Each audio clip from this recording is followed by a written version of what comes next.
नमस्कार, द्वारकामाई किचनमध्ये तुम्हा सर्वांचं खूप खूप स्वागत. तर आज आपण करणार आहोत मस्त खुसखुशीत आणि टेस्टी अशा एकदम सॉफ्ट आणि तोंडात टाकताच विरघळणाऱ्या अशा साबुदाणा बटाट्याच्या पापड्या. या अगोदर मी उन्हाळी वाळवण्याच्या बऱ्याच रेसिपीज अपलोड केलेल्या आहेत. नक्की जाऊन बघा, तुम्हाला त्या सर्वांचा नक्कीच उपयोग होईल. आणि ह्या साबुदाणा बटाट्याच्या पापड्या एकदम खुसखुशीत आणि टेस्टी अशा होतात. तर या साबुदाणा बटाट्याच्या पापड्या तयार करण्यासाठी इथे घेतलेले आहे मी अर्धा किलो साबुदाणे आणि 2 किलो बटाटे. आता हे साबुदाणे आपण भाजून घेणार आहोत आणि बटाटे आपल्याला उकडून घ्यायचे आहेत. बटाटे खूप जास्त गाळ होईपर्यंत उकडायचे नाहीत, तर फक्त थोडेसे असे मऊ होईपर्यंतच आपल्याला उकडून घ्यायचे आहेत. तर आता बटाटे उकडायला टाकलेले आहेत मी कुकरमध्ये आणि इकडे आता मी कढईमध्ये साबुदाणे भाजून घेणार आहे. साबुदाणे भाजून घेणार आहे म्हणजे साबुदाण्याला डाग पाडून द्यायचे नाही आपल्याला, म्हणजे काळपट होऊन द्यायचे नाहीत अजिबात. तर साबुदाणा छान असा फुलेपर्यंतच आपल्याला हा भाजून घ्यायचा आहे. हे बघा, साबुदाणा छान असा फुललेला आहे. आता आपण एका ताटामध्ये काढून थंड करून घेऊया. आणि इकडे ज्या बटाटे आपण उकडायला ठेवलेले आहेत त्याच्या फक्त आपल्याला कुकरच्या 4 शिट्ट्याच करून घ्यायच्या आहेत. खूप जास्त गाळ होईपर्यंत बटाटे उकडायचे नाहीत. आता हे भाजून घेतलेले साबुदाणे पूर्णपणे थंड झालेले आहेत. आता याची आपण पावडर तयार करून घेऊया. तर मिक्सरच्या भांड्यामध्ये सर्व साबुदाणे टाकून आता मी एकदम बारीक करून घेणार आहे. हे बघा, अशा प्रकारे एकदम आपण त्याची पावडर तयार करून घेतलेली आहे. अगदी पीठ असतं त्याप्रमाणे आपण हे बनवून घेतलेलं आहे. म्हणजे थोडक्यात आपण साबुदाण्याचं पीठ तयार करून घेतलेलं आहे. तर आता हे जरी आपण एकदम बारीक वाटून घेतलेलं असले तर याच्यामध्ये जाड कण राहिले जातात, त्यामुळे आता हे आपण चाळून घेणार आहोत. आता साबुदाण्याचं पीठ चाळण्यासाठी इथे मी पुरणाची चाळणी घेऊन त्यामध्ये सर्व साबुदाण्याचं पीठ टाकून घेतलेलं आहे. इथे साबुदाण्याचं पीठ चाळत असताना बारीक चाळणीचा वापर न करता अशा प्रकारे पुरणाच्या चाळणीने चाळलं तरी सुद्धा चालेल. तर हे बघा, चाळल्यानंतर इथे साबुदाण्याचे कण जे आहेत मोठे मोठे ते आता आपण परत एकदा मिक्सरच्या भांड्यामध्ये टाकून हे बारीक करून घेणार आहोत. तर इथे आपलं हे साबुदाण्याचं पीठ तयार झालेलं आहे. आणि इकडे आपण जे 2 किलो बटाटे घेतले होते ते उकडून घेतलेले आहेत आणि त्याची सालं काढून घेतलेली आहेत. बटाटे अजून गरमच आहेत, तोपर्यंत आपल्याला हे बारीक करून घ्यायचे आहेत. तर हे बारीक करण्यासाठी आता आपण पोटॅटो मॅशर किंवा किसणीचा वापर न करता आता अशा प्रकारे एका पातेल्यावरती मी पुरणाची चाळणी ठेवलेली आहे आणि आपण जसं पुरण बनवतो त्याप्रमाणे हे बटाटे आपल्याला बारीक करून घ्यायचे आहेत. म्हणजे अशा प्रकारे आपण जेव्हा बटाटे बारीक करतो त्यावेळेस ते पापडांमध्ये ते असं मोठे मोठे कण पण राहत नाहीत आणि ते एकदम प्लेन असा पापड तयार होतो. तर आता हे बटाटे गरम आहेत त्यामुळे हाताने न खिसता म्हणजे बारीक करता आपण अशा प्रकारे पेल्याने आता हे बारीक करून घेऊया, म्हणजे हाताला पण चटका बसणार नाही. हे बटाटे खूप थंड होईपर्यंत वाट बघायची नाही, तर थोडेसे गरम असतानाच आपल्याला हे बटाटे अशा प्रकारे बारीक करून घ्यायचे आहेत. आणि बटाटे उकडत असताना पण खूप जास्त फुटेपर्यंत हे बटाटे आपल्याला उकडायचे नाहीत, नाहीतर मग ते अगदीच चिकट होतात. ते बघा, अशा प्रकारे आपण सर्व बटाटे बारीक करून घेतलेले आहेत, म्हणजे अगदी पुरण करून घेतलेलं आहे त्याचं. आता हे सर्व जे बटाटे आहेत त्यामध्ये आपण जे साबुदाण्याचं पीठ तयार करून ठेवलं होतं ते संपूर्णपणे यामध्ये टाकून घेणार आहोत.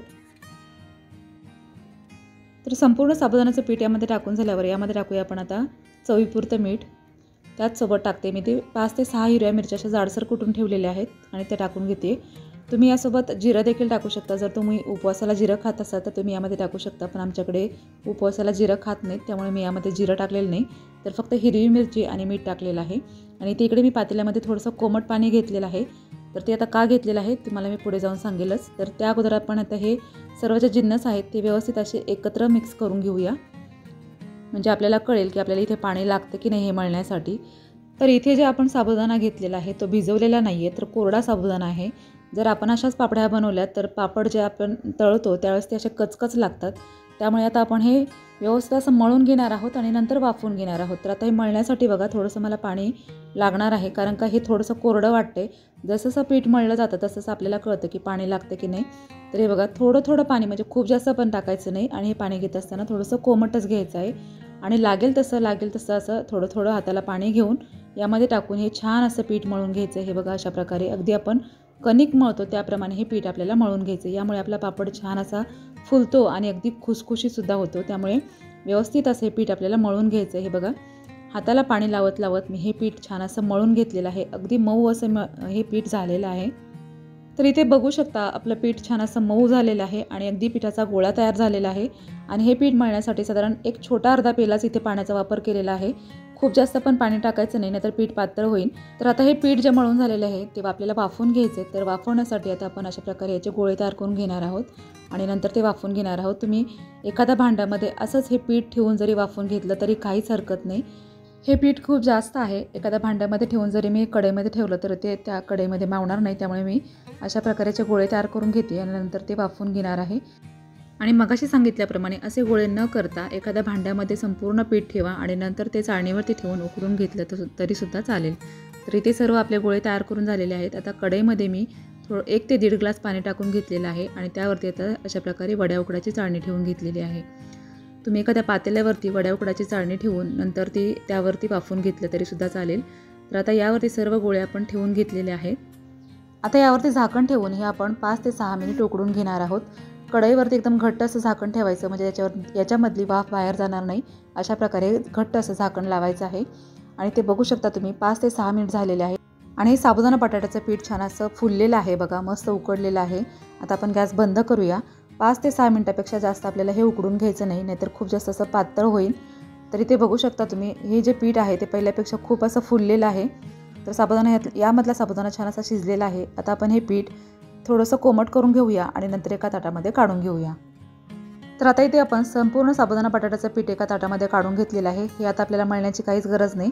आता हाताला थोडंसं तेल लावायचं आणि याचे गोळे तयार करून घ्यायचे आहेत. हाताला तेल लावत असताना खूप जास्त पण लावायचं नाही, नाहीतर मग पापड वाळल्याच्या नंतर त्याचा तेलकट वास येतो.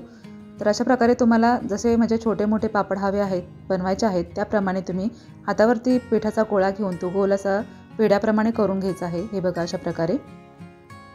तर आता आपण थोड्याशा या गोळ्या तयार करून घेतलेल्या आहेत. आता आपण पापड बनवायला घेऊया. तर इथे पापड बनवण्यासाठी जे पुरी प्रेसची मशीन येते ती घेतलेली आहे आणि त्यावरती खाली एक म्हणजे प्लास्टिकचा कागद ठेवलेला आहे. त्यावरती गोळी ठेवून वरून एक प्लास्टिकचा कागद ठेवलेला आहे आणि प्लास्टिकच्या कागदाला अगदी थोडंसं असं तेल लावून घेतलेलं आहे आणि अशा प्रकारे त्याला प्रेस करून घ्यायचं. आपला पापड तयार होतो. खूप जास्त प्रेस करायची गरज नाही. अगदी हलकं प्रेस केलं तरी आपला पापड एकदम मस्त तयार होतो. आणि ते पापड वाळवण्यासाठी खाली प्लास्टिक अंथरून घेतलेलं आहे आणि बघा अशा प्रकारे पापड यावरती टाकायचा. वरून थोडासा हात फिरून घ्यायचा आहे, म्हणजे पापड त्या खालच्या प्लास्टिकला चिकटला जातो आणि लगेचच हे वरचं प्लास्टिक निघालं जातं. हे बघा अशा प्रकारे. तर आता इथे मी सर्व पापड अशा प्रकारे पुरी प्रेसमध्येच करून घेणार आहे. पण कोणाकडे पुरी प्रेसचे मशीन नसेल तर कसे पापड करायचे ते बघूया. तर इथे खाली पोळपाट ठेवून त्यावरती एक प्लास्टिक ठेवून मध्ये गोळी ठेवलेली आहे आणि नंतर एक प्लास्टिक ठेवून अशा प्रकारे एका झाकणाने प्रेस करून घ्यायचं, म्हणजे आपला पापड तयार होतो. हे बघा अशा प्रकारे. म्हणजे अशा प्रकारे देखील तुम्ही पापड बनवू शकता. तर इथे सर्व पापड बनवून झालेले आहेत आणि पापड बनवत असतानाच हे मी फॅन खाली टाकलेले आहेत. त्यामुळे हे पापड एकीकडे बनवायला सुरुवात असतानाच हे दुसरीकडचे जे पापड होते आपण टाकलेले ते वाळायला सुद्धा सुरुवात झालेली आहे. बघा कडा सुटायला लागलेत बाजूने याच्या. म्हणजे याला खूप जास्त उन्हाची सुद्धा गरज नाही. तुम्ही फॅन खाली सुद्धा याला सुकवू शकता. फक्त डब्यात भरण्या अगोदर याला 2-3 तास ऊन द्या, किंवा तुमच्या घरामध्ये कुठे खिडकीमध्ये किंवा गॅलरीमध्ये ऊन येत असेल तर तिथे तुम्ही पापड सुकवले तरी सुद्धा चालतील. याला खूप जास्त उन्हाची देखील गरज लागत नाही. तर इथे मी पापड 1 दिवस फॅन खाली आणि नंतर 2-3 तास उन्हामध्ये वाळवून घेतल्यानंतर पापड छान असे वाळलेले आहेत. आणि इथे बघू शकता तुम्ही पापड छान असे वाळलेले आहेत आणि एकदम प्लेन असे पापड झालेले आहेत. अजिबात कुठेही साबुदाण्याचे कण यामध्ये दिसत नाही आहेत. बघा, आपण पीठ उकडून घेतल्यामुळे यामध्ये साबुदाण्याचे कण दिसत नाहीत आणि खाताना देखील ते कचकच लागत नाहीत. तर त्यामुळे एकदम प्लेन असा पापड तयार झालेला आहे. मस्त दिसत आहेत बघा आणि एकदम पातळ पापड झालेले आहेत. आणि हे पापड तयार करत असताना पण खूप जास्त जाड करू नका, थोडेसे पातळच करा. तर हे बघा मस्त पापड झालेले आहेत आपले. आता आपण हे तळून बघूया. तर तळण्यासाठी इथे मी गॅसवरती कढईमध्ये तेल ठेवलेलं आहे. आता तेल चांगलं कडकडीत गरम झालेलं आहे. पापड तळून घेऊया. आणि तेलामध्ये पापड टाकल्यानंतर बघू शकता तुम्ही पापड छान असा फुललेला आहे, मस्त पांढरा शुभ्र झालेला आहे. तरी ते बघू शकता तुम्ही आपण पापड तळल्यानंतर देखील त्यामध्ये बटाट्याचे कण म्हणा किंवा साबुदाण्याचे कण असं काहीच दिसत नाही आहे. एकदम प्लेन असा पापड तयार होतो. कोणाला दिल्यानंतर त्यांना कळणार सुद्धा नाही की हा साबुदाणा बटाट्याचा पापड आहे. आणि हे पापड खायला सुद्धा खूप टेस्टी लागतात. माझ्या घरामध्ये तर सर्वांना हे पापड खूप आवडतात. वाळवणाच्या सिरीजमध्ये मी बऱ्याच वाळवणाच्या रेसिपीज अपलोड केलेल्या आहेत, तुम्ही नक्की बघा. मी त्या सर्वांच्या लिंक डिस्क्रिप्शन बॉक्समध्ये देईल किंवा तुम्ही चॅनलवरती जाऊन देखील बघू शकता. तर इथे बघू शकता तुम्ही पापड छान असे फुलतायत आपले, मस्त झालेले आहेत. आता इथे मी थोडेसे पापड तळून घेतलेले आहेत. तर मस्त झालेले आहेत पापड आपले. आता हा पापड एक मी तोडून दाखवते आणि ते तोडतानाच तुमच्या लक्षात आलं असेल किती सॉफ्ट झालेले आहेत पापड, एकदम खुसखुशीत झालेले आहेत. व्हिडिओ सांगितल्याप्रमाणे जर तुम्ही पापड तयार केले तर एकदम असेच पापड तुमचे तयार होतील आणि खायला पण खूप टेस्टी लागतात, झटपट होतात. कुठेही साबुदाणे भिजवण्याची गरज लागत नाही आपल्याला, किंवा पाण्याचं प्रमाण किती घ्यायचं त्याचा पण काही गोंधळ नाही आहे. तर अगदी झटपट होणारे, कोणालाही करता येणारे असे मस्त टेस्टी असे साबुदाणा बटाट्याचे पापड आज आपण तयार केलेले आहेत. तर ही रेसिपी तुम्हाला कशी वाटली ती नक्की कमेंट करून सांगा. हे साबुदाणा बटाट्याचे पापड तुम्ही नक्की करून बघा. केल्यानंतर ते कसे झाले हे सुद्धा मला कमेंट करून नक्की सांगा. ही रेसिपी तुम्हाला जरा जरी आवडली असेल तर व्हिडिओला लाईक करून, चॅनलवर नवीन असाल तर चॅनलला सबस्क्राईब करायला सुद्धा विसरू नका. भेटूया अशाच एका छान अशा रेसिपीसोबत. तोपर्यंत नमस्कार.